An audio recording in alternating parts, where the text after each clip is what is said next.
Hey everyone, and welcome to today's Explainer. We're going to do something a little different right out of the gate. We're going to completely flip the script on how you value the absolute most precious resource you have. You know, most of us just go through life totally obsessed with our bank accounts, right? We're guarding our money, stressing over every single penny, but at the exact same time, we're just freely bleeding our most critical asset. I'm talking about time. Literally, the ultimate currency.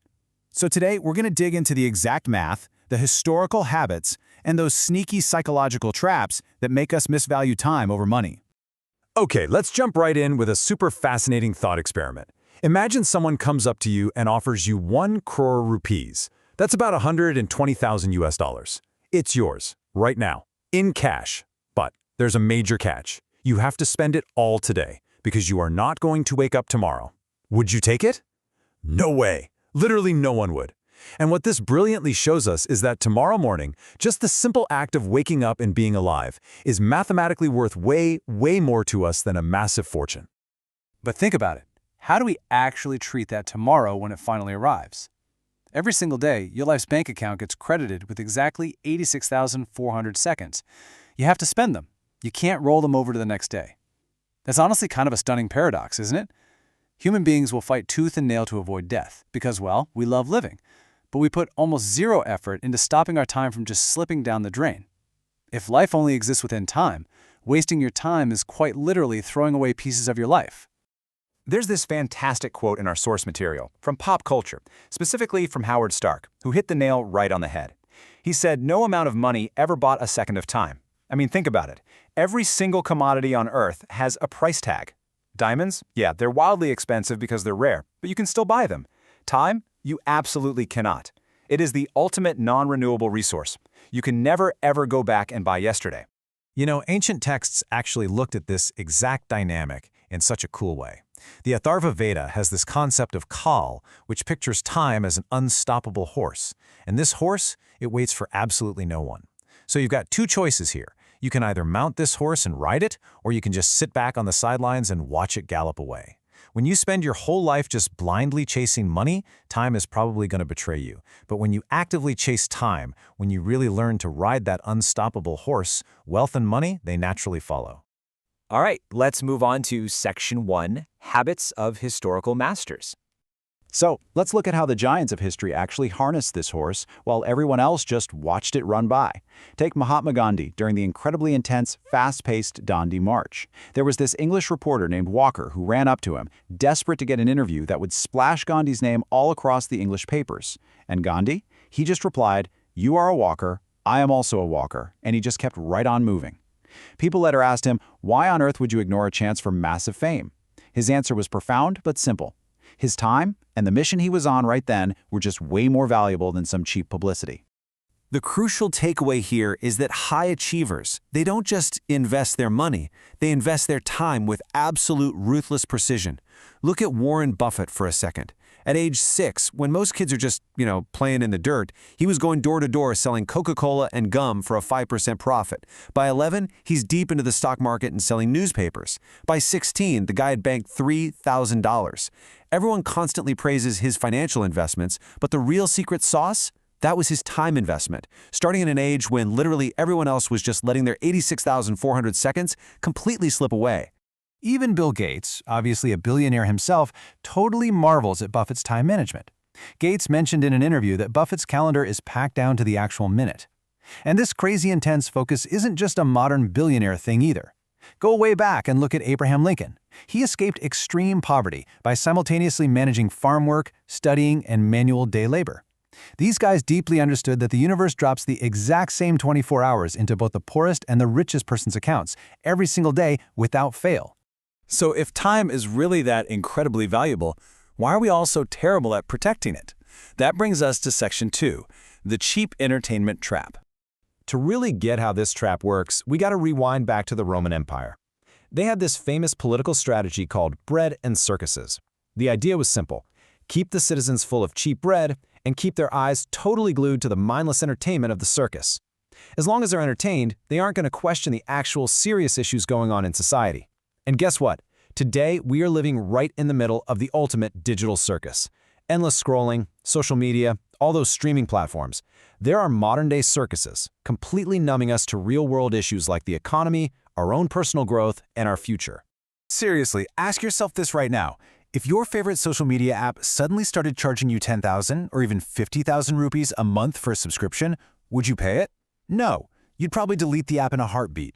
But here's the terrifying truth, guys. You are actually already paying that insane price. You just aren't paying it in hard cash. You are paying it in the highly valuable, totally irreplaceable currency of your wasted hours. Let's move from the abstract philosophy into the really harsh reality with Section 3, the true financial cost of wasted time. Okay, I want to show you exactly what those wasted daily hours are literally costing you out of pocket. Let's break down the actual math here. Say you're earning 30,000 rupees a month, working about 6 hours a day and taking your weekends off. Mathematically, your time is worth roughly 227 rupees per hour. If you're wasting 5 hours a day just endlessly scrolling on your phone, that is costing you over 34,000 rupees every single month in lost potential. And get this, if you took just 3 of those wasted hours and invested them into upskilling yourself, the value of your hour skyrockets to nearly 681 rupees. It drastically changes your whole monthly potential. And think about how often we actually feel proud of wasting time just to save a few pennies. Imagine someone driving 2 whole hours through terrible traffic just to buy a product that's 300 rupees cheaper. Based on the exact math we just did, those 2 hours are actually worth 454 rupees. So that person sitting in traffic thinks they just scored an awesome deal.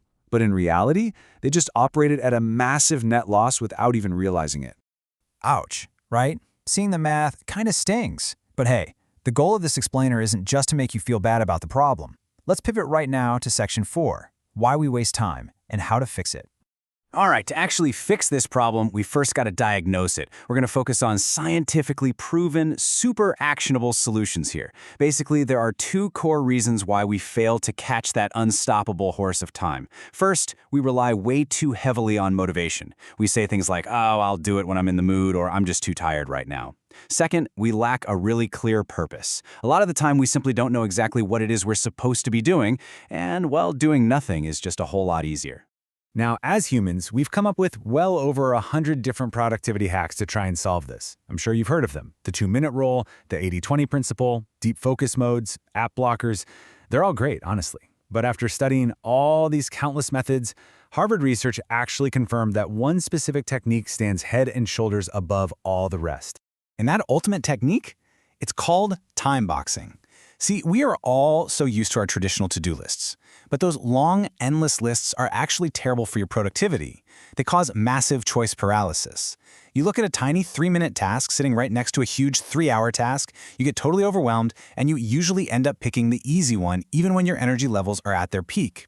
Time boxing, which happens to be the exact strategy Elon Musk uses to run multiple massive companies, completely fixes this. You don't just write a task down on a piece of paper, you actually physically block out a specific slot on your calendar for it. Okay, let's look at exactly how you execute this in real life. Welcome to Section 5, the SMART framework for time boxing. To make sure the tasks you're dropping into those calendar boxes actually matter, you really need this framework to anchor you. First up, your time box has to be specific. Don't just say, I want to travel. Say, I am going to Delhi and I'm visiting these 3 specific places. Second, it must be measurable. You really need to know the exact duration of what you're doing. Think about downloading a file on your computer, right? If you can see that progress bar moving and you know it's going to take 2 hours, you relax. But if there's no progress bar, you get incredibly anxious. Measure your tasks so you can actually see your own personal download bar. Next up, your goal has to be achievable. Look, if someone on a modest salary decides they're going to make 1 crore by next Tuesday, that's not necessarily a bad goal, but it is a terrible time frame. Miracles do happen, sure, but you can't exactly pencil them in on a daily schedule. And crucially, the task has to be relevant. It really needs to match your genuine, true values and interests. If you spend your time pursuing goals you don't even care about, you're basically just a dog chasing a car. Even if the dog finally catches the car, he has absolutely no idea what to do with it. And finally, we hit time-bound. Every single task needs a strict starting date and a rock-solid finishing time.